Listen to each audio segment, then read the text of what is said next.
നമ്മുടെ ചാനലിൻ്റെ പുതിയ വീഡിയോയിലേക്ക് എല്ലാവർക്കും സ്വാഗതം. നമ്മൾ ഇന്ന് ചെയ്യാൻ പോകുന്നത് നെക്ക് പാറ്റേൺസ് ആണ്. അപ്പോൾ ഓൾറെഡി നമ്മൾ കുറച്ച് നെക്ക് പാറ്റേൺസ് ചെയ്തിട്ടുണ്ട്. ഇനി കണ്ടിന്യൂസ് ആയിട്ട് കുറച്ച് നെക്ക് പാറ്റേൺസ് തന്നെ ചെയ്യാമെന്ന് വിചാരിക്കുന്നു. അപ്പോൾ ഈ നമ്മൾ ചെയ്യുന്നത് വളരെ സിമ്പിളായിട്ടും എന്നാലും നല്ല ഭംഗിയുള്ള ടൈപ്പ് നെക്ക് പാറ്റേൺസ് ആണ് കേട്ടോ. അപ്പോൾ നമ്മുടെ ചാനലിൽ ഒരു പ്ലേലിസ്റ്റ് ക്രിയേറ്റ് ചെയ്തിട്ടുണ്ട്. നെക്ക് ഡിസൈൻസ് എന്ന് പറഞ്ഞ ഒരു പ്ലേലിസ്റ്റ് ക്രിയേറ്റ് ചെയ്തിട്ടുണ്ട്. അപ്പോൾ ചാനൽ ഓപ്പൺ ചെയ്ത് പ്ലേലിസ്റ്റ് ഓപ്പൺ ചെയ്ത് നോക്കിയാൽ അതിനകത്ത് ചെയ്തിരിക്കുന്ന നെക്ക് പാറ്റേൺസ് എല്ലാം ഉണ്ട്. ഇനി ചെയ്യുന്നതും ഞാൻ അതിലേക്ക് ആഡ് ചെയ്യുന്നുണ്ട്. അപ്പോൾ എല്ലാവരും ആ നെക്ക് പാറ്റേൺസ് ഒക്കെ എടുത്തൊന്ന് നോക്കുക. ഈ നെക്ക് പാറ്റേൺസ് ചെയ്ത് നോക്കുക. അത് നിങ്ങളുടെ അഭിപ്രായങ്ങളെല്ലാം കമൻറ്റിലൂടെ അറിയിക്കണം കേട്ടോ. പിന്നെ ചാനലിൻ്റെ സബ്സ്ക്രിപ്ഷൻ എപ്പോഴും ഫ്രീ ആണ്. നമുക്ക് ഇഷ്ടമുള്ള ആ വിഷയമായിട്ട് റിലേറ്റഡ് ആയിട്ടുള്ള ചാനൽ നമുക്ക് സബ്സ്ക്രൈബ് ചെയ്യുകയാണെങ്കിൽ തൊട്ടടുത്തുള്ള ആ ബെൽ ബട്ടൺ ഒന്ന് അമർത്തി അതിൽ ഓൾ സെലക്ട് ചെയ്താൽ എല്ലാ നോട്ടിഫിക്കേഷൻസും കിട്ടുന്നതായിരിക്കും. നമുക്ക് താല്പര്യമുള്ള വീഡിയോസ് കണ്ടാൽ മതിയല്ലോ. അപ്പോൾ പറഞ്ഞു വന്നത് വേറൊന്നുമല്ല, സ്റ്റിച്ചിങ് റിലേറ്റഡ് വീഡിയോസ് ഇഷ്ടമുള്ളവരാണെങ്കിൽ ഈ ചാനൽ ഒന്ന് സബ്സ്ക്രൈബ് ചെയ്തേരേ. ബെൽ ബട്ടൺ അമർത്തി ഓൾ സെലക്ട് ചെയ്താൽ തുടർന്നുള്ള നോട്ടിഫിക്കേഷൻസ് കിട്ടും. അപ്പോൾ നമുക്ക് വീഡിയോയിലേക്ക് പോവാം. അപ്പോൾ നമ്മൾ ഇന്നിവിടെ നെക്ക് ചെയ്യാൻ പോവുകയാണ്. ദാ ക്രോസ് പീസും കവറിങ് ബട്ടൺ വെച്ചിട്ടാണ് ഈ നെക്ക് നമ്മൾ ഡെക്കറേറ്റ് ചെയ്യുന്നത് കേട്ടോ. ഞാൻ ഓൾറെഡി ഒരു നെക്ക് ഇതുപോലെ ഫിനിഷ് ചെയ്തെടുത്തിട്ടുണ്ട്. കണ്ടോ, ഞാനിതിപ്പോൾ ചുരിദാറിന് വേണ്ടിയിട്ടല്ല, ജസ്റ്റ് പാറ്റേൺ കാണിക്കാൻ വേണ്ടിയിട്ടാണ് ഈ നെക്ക് ഇതുപോലെ ചെയ്തെടുത്തിരിക്കുന്നത്. അപ്പോൾ ഈ കവറിങ് ബട്ടൺ ചെയ്യുന്ന വീഡിയോ നമ്മൾ ഇതിന് മുമ്പ് ചെയ്തിട്ടുണ്ട്. നമ്മുടെ ചാനലിൽ പോയി നോക്കിയാൽ മതി. ആദ്യമായിട്ട് കിടപ്പുണ്ട് കവറിങ് ബട്ടൺ എങ്ങനെ ചെയ്യാമെന്നുള്ളത്. കൂടാതെ ക്രോസ് പീസ് നെക്ക് ഫിനിഷ് ചെയ്യാൻ ഏറ്റവും പ്രധാനമായിട്ട് നല്ല പെർഫെക്റ്റ് ആയിട്ടുള്ള ക്രോസ് പീസ് വേണം. അപ്പോൾ ഈ ക്രോസ് പീസ് കട്ട് ചെയ്യുന്നതിനെ കുറിച്ചുള്ള ഒരു വീഡിയോയും നമ്മുടെ ചാനലിൽ ഇട്ടിട്ടുണ്ട്. അത് നെക്ക് പെർഫെക്റ്റ് ആയിട്ടിരിക്കാൻ ഈ ഒരു കാര്യം പഠിച്ചേ പറ്റൂ. അങ്ങനെയാണ് അതിന് ടൈറ്റിൽ കൊടുത്തിരിക്കുന്നത്. അപ്പോൾ നമുക്ക് ഈ ചുരിദാർ നെക്ക് ചെയ്യാൻ തുടങ്ങാം. ആദ്യമായിട്ട് വേറെ ഒന്നുമില്ല, ഓൾറെഡി ഫിനിഷ്ഡ് ആണ്. കണ്ടോ, അപ്പം ഈ ക്രോസ് പീസ് എടുക്കുക. ജസ്റ്റ് വട്ടം ഒന്ന് മടക്കിയിട്ട് ഇതിൻ്റെ തുമ്പ് കൂടി മടക്കി ഇങ്ങനെ കൊടുക്കുക. ഏറ്റവും സിമ്പിളായിട്ടുള്ള പാറ്റേൺ ആണ് കേട്ടോ ഞാൻ പറയുന്നത്. അതുകൊണ്ട് പക്ഷേ നല്ല ഭംഗിയായിരിക്കും. എന്നിട്ട് ഈ നെക്കിന് പറ്റ ചേർത്ത് ഇവിടെ വരെ സ്റ്റിച്ച് ചെയ്ത് കൊണ്ടുവന്ന് നിർത്തണം. ഞാനത് ചെയ്ത് കാണിച്ചു തരാം. അപ്പോൾ നമ്മൾ ആ ക്രോസ് പീസ് ജസ്റ്റ് വട്ടം മടക്കുവാണ്. എന്നിട്ട് ഷോൾഡറിൽ നിന്ന് സ്റ്റാർട്ട് ചെയ്യുവാണ് കേട്ടോ.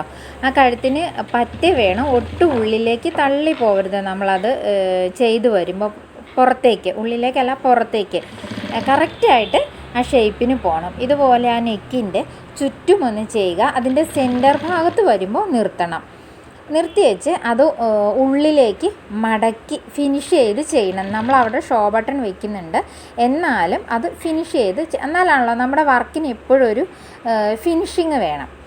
പിന്നെ ജസ്റ്റ് 3 മിനിറ്റിൽ താഴെ മതി ഈ പാറ്റേൺ ചെയ്യാനായിട്ട് ഫിനിഷ് ചെയ്ത നെക്കാണെങ്കിൽ. അപ്പോൾ ഒന്ന് ട്രൈ ചെയ്ത് നോക്കൂ കേട്ടോ. കൂടുതലും ആളുകൾ ഇഷ്ടപ്പെടുന്ന മോഡലാണിത്. സിമ്പിളായിട്ട് ചെയ്യാൻ പറ്റുന്ന നെക്ക് പാറ്റേൺ മോഡലാണ്. അവിടെ വന്ന് നമ്മളത് കട്ട് ചെയ്ത് അത് ഉള്ളിലേക്ക് മടക്കി വയ്ക്കുകയാണ്. എന്നിട്ട് റിവേഴ്സ് തയ്ച്ച് പോകണം കേട്ടോ. അത് ഫിനിഷ് ചെയ്ത് തന്നെ കണ്ടോ, അവിടെ ഒന്ന് 2 പ്രാവശ്യം ഒന്ന് സ്റ്റിച്ച് ചെയ്ത് കൊടുക്കുക. ജസ്റ്റ് നിങ്ങൾക്കിത് ചെയ്യുന്നത് കണ്ടാൽ മനസ്സിലാവും ഇത്ര സിമ്പിളാണോ എന്ന് വിചാരിക്കും. നമ്മളിത് കാണാനെടുക്കുന്ന ആ ഒരു ടൈം. പിന്നെ ഈ സെയിം മെത്തേഡ് വെച്ചിട്ട് നമ്മുടെ മനസ്സിലുള്ള ഐഡിയയ്ക്ക് അനുസരിച്ച് എങ്ങനെ വേണമെങ്കിലും ചെയ്തെടുക്കുക എന്നുള്ളതാണ്. ഈ ക്രോസ് പീസ് വെച്ചിട്ട് ഈ ട്രിക്ക് ഒന്ന് ജസ്റ്റ് മനസ്സിലാക്കിയാൽ മാത്രം മതി. കണ്ടോ, ഒരു ഭാഗം ഇപ്പോൾ ക്ലിയർ ആയിട്ടുണ്ട്. ഇനി നമുക്ക് അടുത്ത ഭാഗത്തേക്ക് അതിൽ നിന്ന് ഒരു ഗ്യാപ്പ് ഇട്ട് വേണം ചെയ്യാനായിട്ട്. ഞാനത് പറഞ്ഞുതരാം. നമ്മൾ ആദ്യം ചെയ്തതുപോലെ തന്നെ വട്ടം മടക്കി അതിൻ്റെ ആ തുമ്പ് ഭാഗം കൂടി ഒന്ന് ഉള്ളിലേക്ക് മടക്കി വയ്ക്കുക. പിന്നീട് ആ തയ്യൽ തുമ്പ് വരുന്ന ഭാഗം ഉണ്ടല്ലോ, എന്നിട്ട് ഇതിൻ്റെ താഴെ നിന്നും സ്റ്റാർട്ട് ചെയ്തിട്ട് ഈ സെയിം ഒരു ക്രോസ് പീസ് ചെയ്യാനുള്ള വീതി ഗ്യാപ്പ് വിട്ട് വേണം നമ്മളത് തയ്ച്ചു കൊടുക്കുക. കണ്ടോ, ആ ഒരു ഗ്യാപ്പ് വിട്ടിട്ട് ഇതുപോലെ ഷോൾഡറിലേക്ക് സ്റ്റിച്ച് ചെയ്ത് എത്തിക്കുക. പിന്നെ ക്രോസ് പീസ് സ്റ്റിച്ച് ചെയ്യുമ്പോൾ പ്രത്യേകമായിട്ട് പറയാനുള്ളത് എന്താണെന്ന് വെച്ചാൽ ഒരിക്കലും നമ്മൾ വലിച്ചു പിടിക്കരുത്. ക്രോസ് പീസ് ഓൾറെഡി ഫ്ലെക്സിബിളാണ്, അത് നന്നായിട്ട് വലിഞ്ഞ് കിട്ടും. അതുകൊണ്ടാണ് നമ്മൾ നെക്ക് ഫിനിഷ് ചെയ്യാൻ വേണ്ടിയിട്ട് ക്രോസ് പീസ് തന്നെ സെലക്ട് ചെയ്യുന്നതിൻ്റെ കാര്യം. സ്ട്രെയിറ്റ് ആയിട്ട് കട്ട് ചെയ്താൽ ചുളിവ് വീഴും. അപ്പോൾ ഈ ക്രോസ് പീസ് ചെയ്യുമ്പോൾ ഒരിക്കലും വലിച്ചു പിടിക്കരുത്. നമ്മൾ അതിൻ്റെ ഇഷ്ടത്തിന് വിട്ടുകൊടുത്തിട്ട് വേണം ചെയ്യാനായിട്ട്. എന്നാൽ ആ ക്രോസ് പീസ് നമ്മുടെ ഇഷ്ടത്തിന് തന്നെ വഴക്കി എടുത്ത് നമുക്ക് സ്റ്റിച്ച് ചെയ്യാനായിട്ട് പറ്റുകയും ചെയ്യും. ഒരിക്കലും വലിക്കരുത്, അത് മാത്രം ശ്രദ്ധിച്ചാലും മതി. ഇതിപ്പോൾ നമ്മൾ ഷോൾഡറിൽ എത്തിയിട്ടുണ്ട്. ഇനിയിപ്പോൾ ആ ഷോൾഡറിൽ വന്ന് കഴിഞ്ഞ് കഴിയുമ്പോൾ അവിടെ നിന്ന് തിരിച്ച് ഫിനിഷ് ചെയ്യുക. ഈ സമയത്താണ് ശ്രദ്ധിക്കേണ്ടത് ചുളിവ് വീഴാതിരിക്കാനായിട്ട് കേട്ടോ. പിന്നെ ഇത് ഫസ്റ്റ് പാറ്റേൺ ആയതുകൊണ്ട് മാത്രമാണ് ഞാൻ ഇതിൻ്റെ സ്റ്റിച്ചിങ് ഫുള്ള് ചെയ്യുന്നത്. അടുത്ത പാറ്റേൺ ഒട്ടും സമയം കളയാതെ തന്നെ അത് ചെയ്ത് വെച്ചിരിക്കുന്നത് മാത്രമേ കാണിക്കുന്നുള്ളൂ. അപ്പോൾ അതുകൂടി ഒന്ന് നോക്കാം. ഇത് മനസ്സിലാവാൻ വേണ്ടിയിട്ടാണ് ഇത്ര ക്ലിയറായിട്ട് ഈ ഒരു ഫസ്റ്റ് പാറ്റേൺ ഇന്നത്തെ എപ്പിസോഡിൽ പറഞ്ഞു തരുന്നത്. ഓരോ പ്രാവശ്യവും ക്രോസ് പീസ് യൂസ് ചെയ്യുന്നത് ഓരോ പ്രാവശ്യം സ്റ്റാർട്ട് ചെയ്യുമ്പോൾ ഒന്ന് ഡീറ്റെയിൽ ആയിട്ട് തന്നെ പറഞ്ഞു തരും.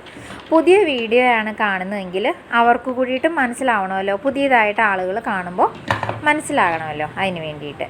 ഇപ്പോൾ നമ്മുടെ ആ നെക്ക് രണ്ടും ഒരു നെക്ക് രണ്ട് ഭാഗത്തു നിന്നുമായിട്ട് ഫിനിഷ് ചെയ്ത് വെച്ചിട്ടുണ്ട്. ഇനി നമുക്ക് ഈ ബട്ടൺസ് ഇവിടെ ഒന്ന് കൊടുത്താലും മതി. ഇതൊന്ന് സ്റ്റിച്ച് ചെയ്ത് കൊടുക്കുക. അതിൻ്റെ ബാക്കിൽ 2 ഹോളുണ്ട്, ആ ഹോളിൽ കൂടി ഒന്ന് സ്റ്റിച്ച് ചെയ്ത് കൊടുക്കുക. ഇനി നമുക്ക് സെക്കൻഡ് പാറ്റേണിലേക്ക് പോകാം. ആദ്യത്തെ നെക്ക് ചെയ്തതുപോലെ തന്നെയാണ് കേട്ടോ. ഇതുപോലെ ഈ പീസ് പിടിപ്പിച്ച് സെൻറ്റർ വരെ വന്ന് സ്റ്റിച്ച് ചെയ്ത് നിർത്തണം. ആദ്യം ചെയ്തതുപോലെ തന്നെ കണ്ടോ. ഇതിപ്പോൾ നമ്മൾ ആദ്യം ചെയ്ത പോലെ ഫിനിഷ് ചെയ്ത് നിർത്തിയിട്ടുണ്ട്. ഇനി ആദ്യം ഓപ്പോസിറ്റ് സൈഡിലാണ് ഗ്യാപ്പ് ഇട്ടതെങ്കിൽ ഇപ്പോൾ ഇതിൽ നിന്ന് തന്നെ ചെറിയൊരു ഗ്യാപ്പ് ഇട്ടിട്ട് അടുത്ത പീസ് സ്റ്റിച്ച് ചെയ്ത് ഇതിനേക്കാൾ അല്പം കൂടി കയറ്റി നിർത്തുക. കണ്ടോ, ഈ ഭാഗം ഫിനിഷ് ചെയ്ത് തന്നെ ചെയ്യണം. നമുക്ക് ബട്ടൺസ് പിടിപ്പിക്കാനുള്ളതാണ്. എന്നാലും നമ്മുടെ വർക്കിൻ്റെ ഫിനിഷിങ് നമുക്ക് അത്യാവശ്യമാണ്. അപ്പോൾ ക്രോസ് പീസ് എടുത്ത് വട്ടം മടക്കി സെയിം റിപ്പീറ്റ് ചെയ്യുക പ്രോസസ്സ്. ഇപ്പോൾ നമ്മുടെ രണ്ടാമത്തെ നെക്ക് പാറ്റേണും ഫിനിഷ് ആയിട്ടുണ്ട്. ഇതുപോലെ ഈ ബട്ടൺസ് വെച്ച് കൈകൊണ്ടൊന്ന് സ്റ്റിച്ച് ചെയ്ത് കൊടുക്കുക. അപ്പോൾ നമ്മുടെ 2 നെക്ക് പാറ്റേൺസും ഇവിടെ റെഡി ആയിട്ടുണ്ട് കേട്ടോ. കണ്ടോ, നല്ല ഭംഗിയുള്ള 2 നെക്ക് പാറ്റേൺസാണ്. എല്ലാവർക്കും ഇഷ്ടപ്പെടും. അപ്പോൾ ഒന്ന് ട്രൈ ചെയ്ത് നോക്കണേ. ഈ ഒരു മെത്തേഡിൽ തന്നെ ചെയ്ത വേറൊരു പാറ്റേൺ കൂടി കാണിച്ചു തരാം. കണ്ടോ, ആ പീസിൻ്റെ എണ്ണം കൂട്ടിയെടുത്തു എന്ന് മാത്രമേ ഉള്ളൂ. അപ്പോൾ ഇത് നമ്മുടെ കയ്യിലിരിക്കുന്ന നമ്മുടെ തുണിക്ക് അനുസരിച്ചിട്ട് നമുക്ക് ചെയ്തെടുക്കാം കേട്ടോ. പിന്നെ നമ്മൾ ആദ്യം ചെയ്ത നെക്ക് പാറ്റേൺ തന്നെ വേറൊരു തുണിയിലും കൂടി ചെയ്തിരിക്കുകയാണ്. കണ്ടോ, നമ്മൾ ഉപയോഗിക്കുന്ന കളറുകളുടെ അനുസരിച്ചായിരിക്കും അതിന് ഭംഗി വരുന്നത്. ഈ സെയിം പാറ്റേൺ ആണ് നമ്മൾ ഇതിലും ചെയ്തിരിക്കുന്നത്, ബ്ലാക്കിലും ചെയ്തിരിക്കുന്നത്. കണ്ടോ.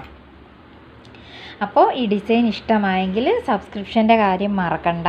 അടുത്ത വീഡിയോ ആയിട്ട് വരുന്നത് വരെ എല്ലാവർക്കും ബൈ.